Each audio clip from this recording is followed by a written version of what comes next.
जो बोलता है मैंने किया हूँ उतने पता ला के मुझे कुछ प्रूफ, और हम लोग प्रूफ देंगे। इसलिए आपका जो सवाल है ये उन लोग खाली तवे में रोटी सीखने का काम करते हैं।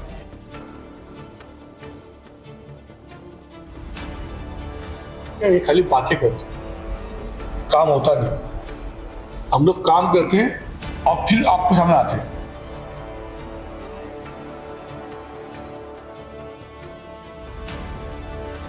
मतलब जैसे ये स्टेट पे डायरेक्टर जैसे ऑर्डर आया तो उसके बाद उन्होंने एक प्रेस कॉन्फ्रेंस लेके बोला कि ये हमारे माध्यम से हुआ, और उसी तरह से अमला रईस शेख ने भी जैसे ये ऑर्डर आया उन्होंने एक प्रेस कॉन्फ्रेंस दिया और उन्होंने एक बयान जारी किया कि ये हमारे माध्यम से हुआ। तो आखिर ये हुआ किसके माध्यम से?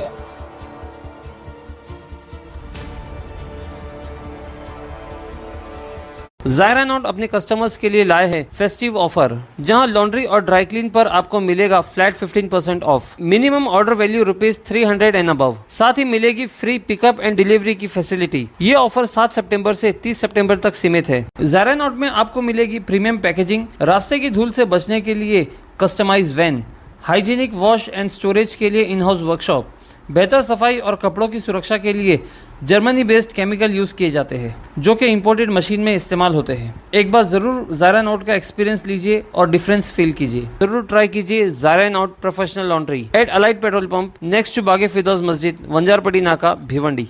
हेलो फ्रेंड्स, मैं फिरोज मेमन नवोदित में आप सभी का स्वागत है। विधानसभा के चुनाव बहुत ही करीब है और ऐसे में भिवंडी शहर के अंदर हर पार्टी जो है अब एक्टिव हो गई है और पुरजोर कोशिश कर रही है कि किस तरह से उनका जनाधार बढ़े, किस तरह से जो है वो अपना शक्ति प्रदर्शन करे। हम आए भिवंडी के भारतीय जनता पार्टी ऑफिस में, भिवंडी वेस्ट के विधानसभा ऑफिस में, और यहाँ पर संतोष शेट्टी ने एक प्रेस कॉन्फ्रेंस का आयोजन किया था। संतोष शेट्टी जो कि भाजपा के पूर्व जिलाध्यक्ष थे और अब जो है वो विधानसभा प्रभारी है ईस्ट के। तो प्रेस कॉन्फ्रेंस वो इस सिलसिले में थी कि भिवंडी शहर जो है वो टेक्सटाइल इंडस्ट्री माना जाता है और इस टेक्सटाइल इंडस्ट्री के अंदर जो है पिछले कई सालों से बहुत ज़्यादा इंडस्ट्री जो है खसारे में चल रही है, बहुत ज़्यादा नुकसान हो रहे हैं। और उसमें एक बहुत बड़ा कारण ये था कि जो इलेक्ट्रिसिटी बिल है वो बहुत ज़्यादा बढ़कर आ रहा था, जिसको देखते हुए आज महाराष्ट्र सरकार ने जो है इलेक्ट्रिसिटी बिल के ऊपर सब्सिडी दी है। पहले भी आती थी सब्सिडी, बीच में बंद हो गई थी, लेकिन अब वो जो है दोबारा से चालू हो गई कि जिनके भी 27 HP पावर के ऊपर के जो मीटर है, पावर मीटर है, उनको जो है ₹1 सब्सिडी मिलेगी। सॉरी, 27 HP के नीचे जो है उनको ₹1 सब्सिडी और जो उसके ऊपर है उनको 75 पैसा सब्सिडी मिलेगी। अब इसके ऊपर जो है भारतीय जनता पार्टी जो कि उनकी सरकार भी है, केंद्र में भी है, राज्य में भी है, तो उनका कहना है कि ये उनके माध्यम से जो है ये सारी सब्सिडी प्राप्त हुई है सभी टेक्सटाइल वालों को। तो उनका शुक्रिया अदा करने के लिए काफ़ी टेक्सटाइल ओनर आए थे। तो यहाँ पे एक प्रेस कॉन्फ्रेंस हुई थी। क्या है इसमें सारा मामला, आइए देखते हैं। यहाँ पे उपस्थित है, इसका मेन कारण भिवंडी शहर के उद्योगपति इंडस्ट्री के जो लोग हैं, इनके कहने पे हम लोग ये पत्ता का पैसा रखे ताकि लोग को समझने दे। जैसे असल अध्यक्ष साहब ने बताया, असल पार्टी साहब ने क्या ₹1 यूनिट जो कम हुआ है 27 HP पे और 27 HP 75 पैसे, और उसके बेनिफिट लोग ने लेने चालू कर दिया। वो भी पहली सरकार इसी के बैक डेट से दे रहे, ऐसा नहीं कि अभी दे रहे, अप्रैल से शुरू किए। तो हर बार जब भी भारतीय जनता पार्टी, हमारे देवेंद्र जी अभी जो उप मुख्यमंत्री हैं, जिनके पास पावर का जिनके ऊर्जा मंत्री जो है, ये जो मुख्यमंत्री थे उस टाइम भी, जो 27, 25, 27 बोलते हम, जो मुख्यमंत्री थे, महापालिका इलेक्शन थी, उस टाइम भी हम लोग ने महापालिका इलेक्शन से पहले लोग का बहुत रोना था टोरंटो के बारे में, क्या बहुत बिल आ रहा है। तो उस टाइम भी मैं जिलाध्यक्ष के रहते हुए हमारे संगठन मंत्री अचल पाटिल और महेश चौगले, हमने एक मीटिंग लिया था। देवेंद्र जी कल आ रहे थे, एक दिन पहले मीटिंग लिया था, सभी समाज के लोग थे उसमें, हिंदू समाज के भी थे, गुजराती समाज के थे, तेलुगु थे, मुस्लिम समाज के मेरे भाई थे। और उसमें ऐसा तय किया गया अगर हमको बचाना है तो 27 HP तक आप कैसे भी हमको इसमें वो रेट में लाओ कि हम लोग बचे। और वो महापालिका के इलेक्शन में देवेंद्र जी आए थे काटेगढ़ गाँव में, उन्होंने स्टेज से ऐलान किया कि मैं 27 HP का जो भी बेनिफिट है वो दूंगा। और जैसी महापालिका इलेक्शन हुआ, उन्होंने ताबड़तोड़ उसको लागू कर दिया, जो आज तक उसकी बेनिफिट ले रहे हैं। फिर अभी खासदार के कभी सबके जो इलेक्शन में फिर हम लोग जब जाते थे, मैं हर्षल पाटिल साहब आमदार सब जाते थे, सबके पास तो बोलते थे बहुत तकलीफ हो रही है भरने को, कंडीशन खराब है।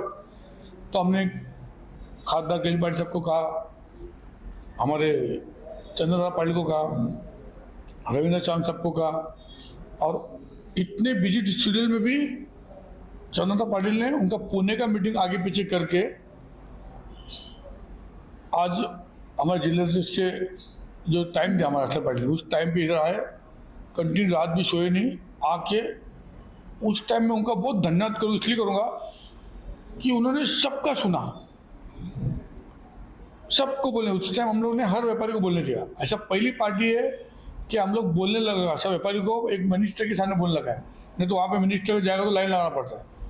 एक कैबिनेट मिनिस्टर के सामने हमारे तेलुगु साहब का, हमारे राजू गांधी साहब हो, हमारे कोंगा साहब हो, हितेश मारू हो, जो भी थे उस टाइम हमारे कुछ मारवाड़ी समाज के लोग थे, उन्होंने जो जो बातें रखे, जिसमें 2-3 बात तो जो हो गई थी, अमेंडमेंट करने का था, जैसे जो मुख्यमंत्री जो थे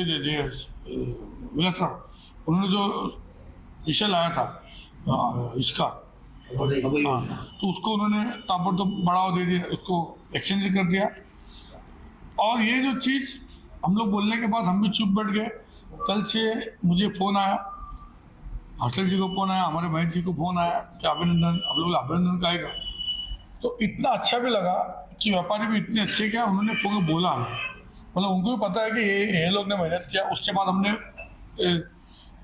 मंत्रालय में बैठक लिया था, जिसमें हर्षल पाटिल में मैती चोगले हम लोग सब गए थे, उसमें भी चर्चा हुआ था इसमें, और उन्होंने मैं करना, और आज उन्होंने किया और हमें अभिनंदन दिया सभी लोग ने। तो मतलब ऐसा नहीं अभिनंदन देना है तो आओ, हमारे उस टाइम पत्रकार लोग भी हमारे साथ में थे, उस टाइम पत्रकार लोग भी ये सब चलाया था, तो अभिनंदन करना है सब मिल के करेंगे, ताकि उनको पता चलना चाहिए कि ये तो उस टाइम जो बैठक हुआ था उसका आप लोग ने न्यूज़ चलाया, लोग तक भी गया न्यूज़।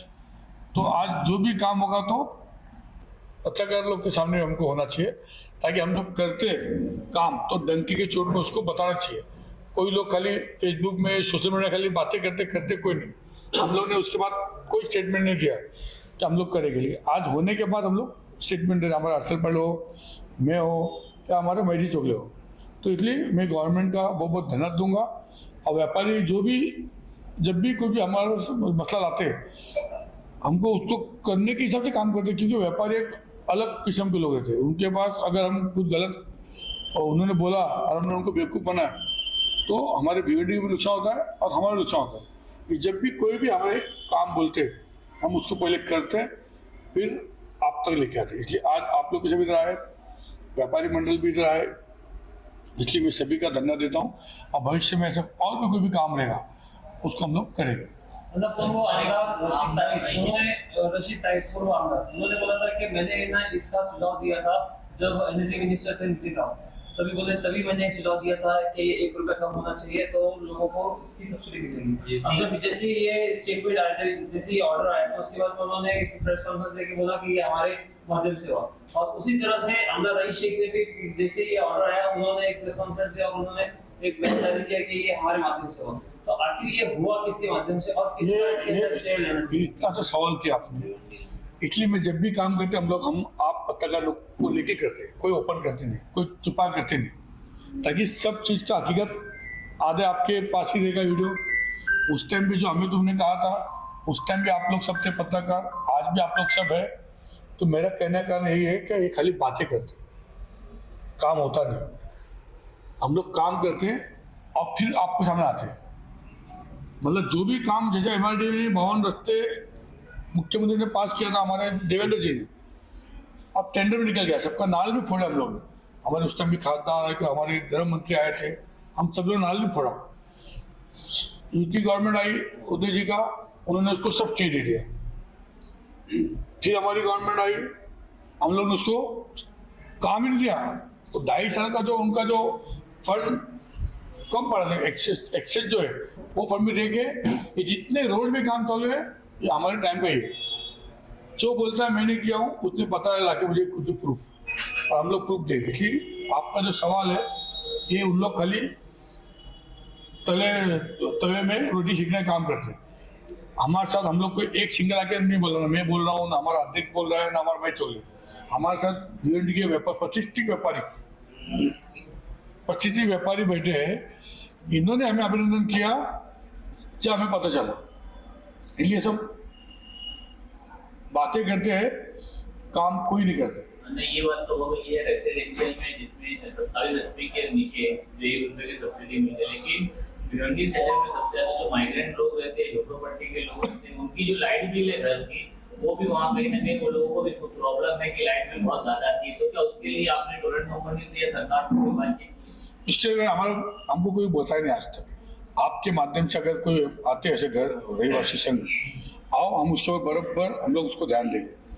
आप लोग पूरा कर लो और लाओ सामने, हम लोग करके। जब तक कोई चीज बताएगा नहीं कैसे मालूम पड़ेगा? ये टेक्सटाइल के लोग बताया हमें, तो हमको नहीं मालूम पड़ता। तो ऐसे लोग को लाओ तुम। ऐसी भी कोई भी आता है हमारे पास घर गुर्जी, जैसे कल एक को ऐसी उन्होंने गलत लाइन लिया था, उसने चोरी का लाइन लिया था, उसके ऊपर 1 लाख रुपया उन्होंने दंड भरा। लेकिन वो फैमिली रिक्शा चलाता आदमी, और उसकी बेटी का हार्ट का बहुत बड़ा ऑपरेशन है, जो जमा कर रहा है पैसा। और जब मुझे पता, उसका लाइन भी गाड़ी FIR करने के, जब मुझे पता था, मैं टोरंटो फोन किया, टोरंटो का ऑफिसर लगाया मेरे पास, और ऐसी परिस्थिति में उसकी बच्ची को कह रहा तुम क्या लाख रुपये डाल दो उसमें। तो उन्होंने मेडिकल रिपोर्ट मांगा, उसको पूरा माफ कर दिया। तो ये भी होता है काम, ये हम काम भी करते हैं। यहाँ पे आज भी इधर तो खुद लोग बैठोगे उसके लिए आए। ये विषय भी अच्छा है आपका, अगर ऐसे कोई आप बोलेगा हम लोग उसको 100% करेंगे। सबसे पहले तो मैं सभी पत्रकार बंधुओं का यहाँ पे स्वागत करता हूँ। आज की जो पत्रकार परिषद बोलो, ये बुलाई गई है हमारी तरफ से, ऐसा नहीं है। मुख्य कारण ऐसा हुआ कि जो महाराष्ट्र सरकार ने जो पावरलूम इंडस्ट्री के लिए जो सहूलत दी, जो यूनिट के पीछे 1 रुपया कम किया, ये होने के बाद हमारे जो पावरलूम इंडस्ट्री के यहाँ पे जो लोग हैं, इनके हमें फोन आने लगे कि महाराष्ट्र सरकार ने इतना बड़ा अच्छा निर्णय लिया। भिवंडी शहर जो पावरलूम इंडस्ट्री के लिए जाना जाता था, कहीं ऐसा लग रहा था कि ये पावरलूम इंडस्ट्री धीरे धीरे कम होती जा रही है, क्योंकि जो हिसाब से बिल आते थे, यहाँ पे टोरेंट पावर है, उनके जो बिल आते थे, इनके दर जो इतने हाई थे, तो इसलिए कहीं ऐसा लग रहा था कि ये पावरलूम इंडस्ट्री कम होती जा रही है। तो इसलिए सरकार को एक जो निवेदन किया था, उसका सरकार ने उस निवेदन को नजर में रखते हुए ये जो सहूलत दी। तो इसलिए भिवंडी में से हमारे जो भी सब पावरलूम इंडस्ट्री के लोग हैं, इन्होंने फोन करने शुरू किए। संतोष जी को फोन आया, आमदार जी को फोन आया, हमें फोन आने की अभिनंदन। तो हमें भी लगा अभिनंदन क्यों? तो बोले हम आपके ऑफिस में आने वाले हैं। संतोष जी को बोला, भारतीय जनता पार्टी के ऑफिस में आमदार जी को। तो फिर संतोष जी बोले कि आप आने वाले हो, तो यहीं पे उनको सभी को वो खुद से आए। तो हमने बोला कि किस चीज के लिए? तो अभिनंदन करने के लिए आने वाले। तो हम लोग पत्रकार बंधुओं को भी आप वहां पे इन्वाइट करो, हमें जो खुशी हुई है वो हमें व्यक्त करनी है, और इसलिए आप सभी को यहाँ पे बुलाया गया। अभी ये क्या नक्की हुआ है, इसके मैं आपको जानकारी देता हूँ। जैसे मैंने कहा कि जब लोकसभा चुनाव थे, तब हम जब लोगों के पास जाते थे और हमने देखा कि पावरलूम इंडस्ट्री, जैसे मैंने कहा कि बहुत पावरलूम इंडस्ट्री को बहुत कठिनाइयां फेस करनी पड़ती थी। तो जब लोगों के पास इलेक्शन के भी वक्त गए, तो उन्होंने कहा कि आप पावरलूम इंडस्ट्री के लिए क्या करने वाले हो?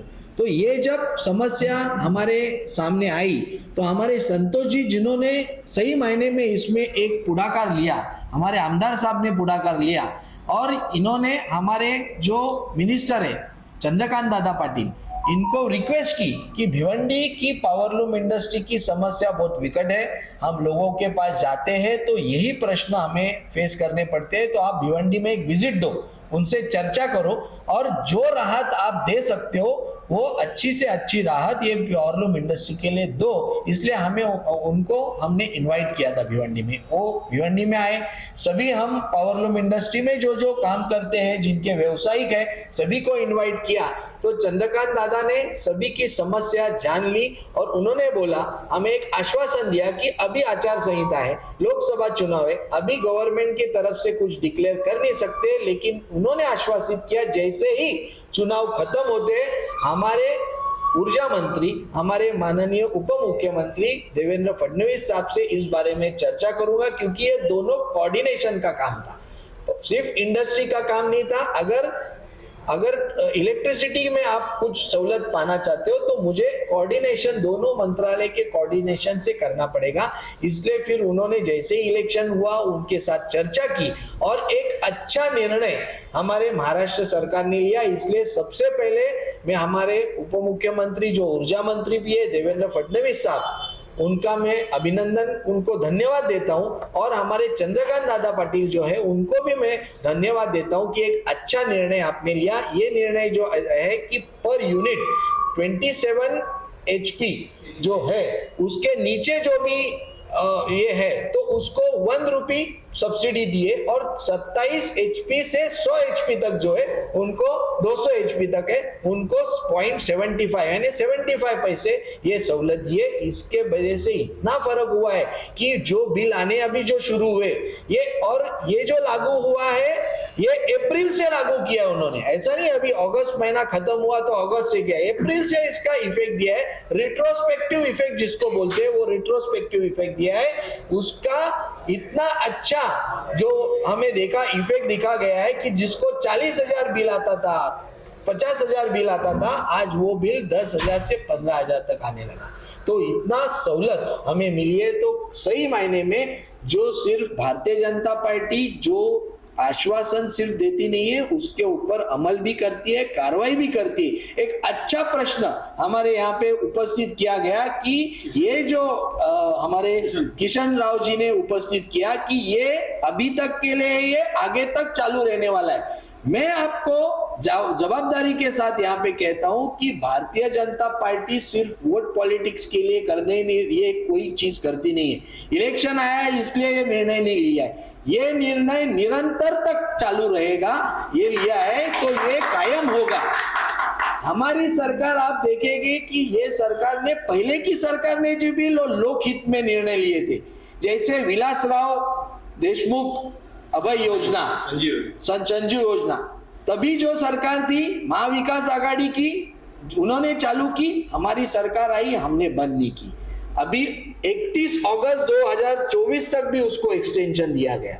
तो अच्छे काम होते हैं जिन्होंने किए वो हम आगे चालू रखने का काम करते हैं। हमारी सरकार रहने वाली है, आगे से जो है तो आगे भी रहने वाली है। ये जो स्कीम है ये आगे तक ही रहेगी, इसके मैंने आपको आश्वासित करता हूँ, एक जवाबदार पदाधिकारी करके आश्वासित करता हूँ। और फिर से एक बार आप सभी का आपको अभिनंदन करता हूँ कि आपने ये आपकी जो समस्या थी संतोष जी तक, आमदार जी तक पहुंचाई, इसलिए हम लोग इसके ऊपर कुछ कर पाए।